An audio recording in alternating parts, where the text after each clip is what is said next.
Everybody has an adaptive self. It's what I've coined an adaptive self. What it is an experience of having survived difficulties in life by adjusting in order to survive.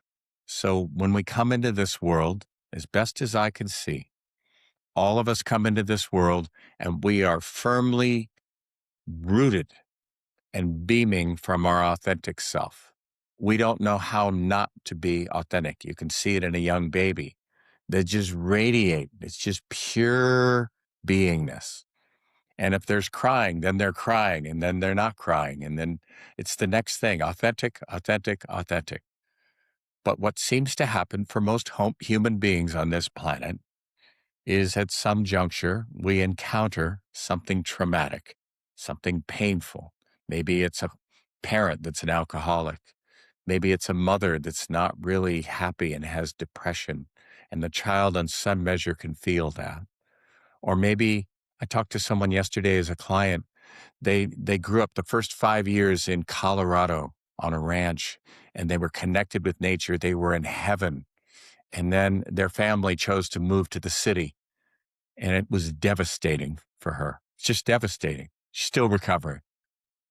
So when we experience trauma, and it usually happens inclusive of being in relationship to a parent, a brother, a mother, father, some caregiver, a key person in one's life, we experience pain. And almost like touching a stove where you get burnt, you recoil. And the temptation is, I need to be careful around the stove. So we adapt in order to survive so that we don't have that pain again. We do it as a noble act of protection. It's how we learn. And it's valuable that we do that. If we have an alcoholic father who happens to have rages, very early we can begin to learn when that kind of a presence is happening in the house, and we adjust. We get invisible, or we go outside, or we certainly don't counter them or provoke them. Most of us don't. So that's the adaptive self that's very intelligent to be able to navigate the world to survive. And we do. We're amazingly resilient in our capability to survive some of the most horrific things. And I won't recount them all, but you can imagine the kind of horrific things people face. So, but the challenge is that adaptive self begins to be identified as, well, this is who I am. And it's not. We've actually moved away from our authentic self into an adaptive self, but we mistakenly think that's who we are. And we have an ego structure and we proceed, and it's unconsciously adaptive. So the process of coming back to who we are as an authentic self is helped immensely by identifying what part might my behaviors, my attitudes, my thinking, my feeling might be part of my adaptive self. Almost like a curious laboratory question, like, is this an adaptation or is this authentic?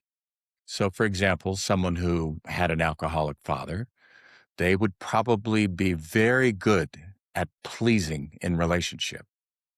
They would make sure that father was pleased as much as possible, and they learned pleasing.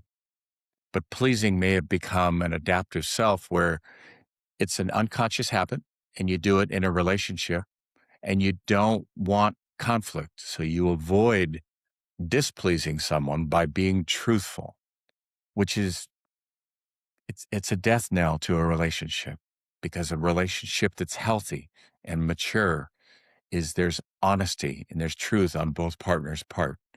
So as you get into relationship, you have to practice not pleasing. You have to practice risking saying, you may not like me. You may not want to be in relationship with me if I tell you this, but I need to tell you this. So, but it's key in the adaptive self. Most people, when they find out what that is and they see it operating in their lives in whatever ways, they actually go to war against it as if it's the enemy. It's not. It's there to serve. It always was there to serve. But once we are conscious of it and we can see, that's what I use to adapt to that situation, but I'm not in that situation anymore. My father's not here raging. I can practice new behaviors that are appropriate to what's now, that are authentic to me, or I can be in touch with me and have freedom and be spontaneous. So, but the process often involves over time, gradually learning what was adaptive, letting it go, what's authentic, stepping into that. It's a journey for the rest of our lives. It's what Joseph Campbell talks about when he says the hero's journey. This is an archetypal process everyone goes through to some measure. Nobody escapes it. It's actually there to serve us so that we come into who we are. It's like we have it unconsciously, we lose it, then we're unconscious, then we discover, and then we start actually becoming conscious of who we are again until we get rooted and anchored in who we are. And then it's unconscious being authentic, which is a glorious thing to invest in. It's a glorious way to live life. And I started my awakening path spiritually, psychologically, 25.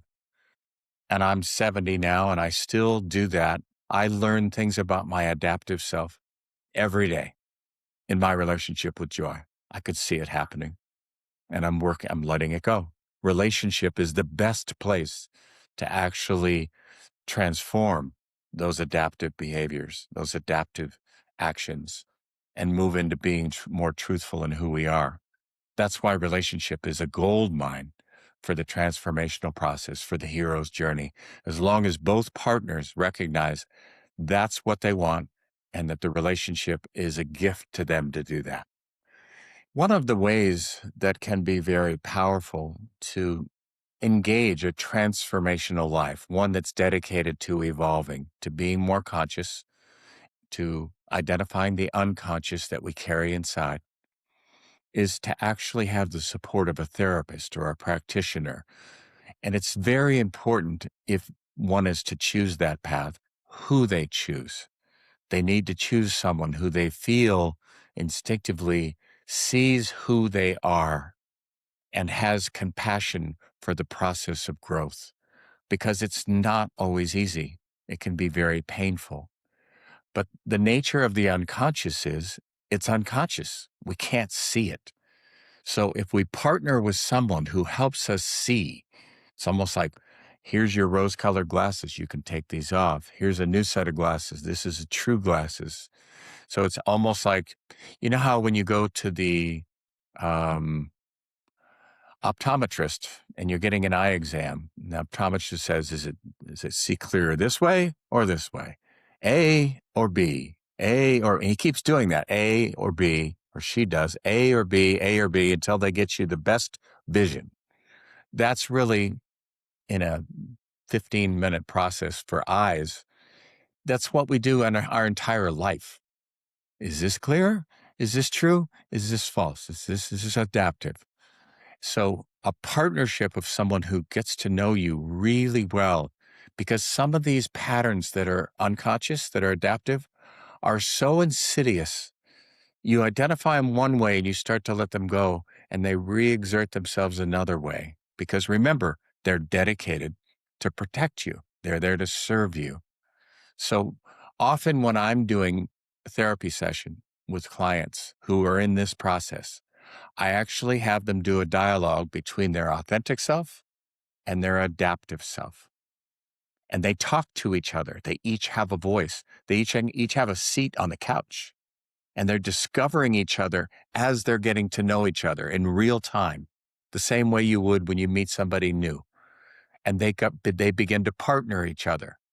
So let's say the adaptive self says, look, I'm afraid to take a risk in this relationship. Tell this person how much I love them. And the authentic self said, I know you are. I can feel your fear. I want you to know you're not alone. I'll do this with you. And I want you to know, I don't know how the other person will respond when you risk telling them how deeply you love them. But if you do risk it and they stay, you've got gold. If they don't, they're not the right person. But nonetheless, I will be here with you. I will love you. We will be holding together steady. So the partnership between the authentic self and the adaptive self evolves over time. The adaptive self is so happy because it didn't ever have a partner. It was just trying to handle all this survival business and trauma by itself. That kind of a wedding between those aspects inside, which can become very natural and it can actually be reconnected with as the person lives their lives, that opens up in the therapeutic work we do together. I want to extend my blessings to your authentic self, to your adaptive self, the one that did successfully survive. I want to place blessings upon your path of awareness, your path of opening your eyes wider, your heart wider, of beginning to see the extraordinary uniqueness of who you are, because we're all extraordinarily unique, and being able to treasure that yourself. Yes, other people treasuring it, but the pure gold game is knowing who you are, treasuring that, and no one can take that away from you. So blessings upon your path of awakening, of healing. Thanks for listening.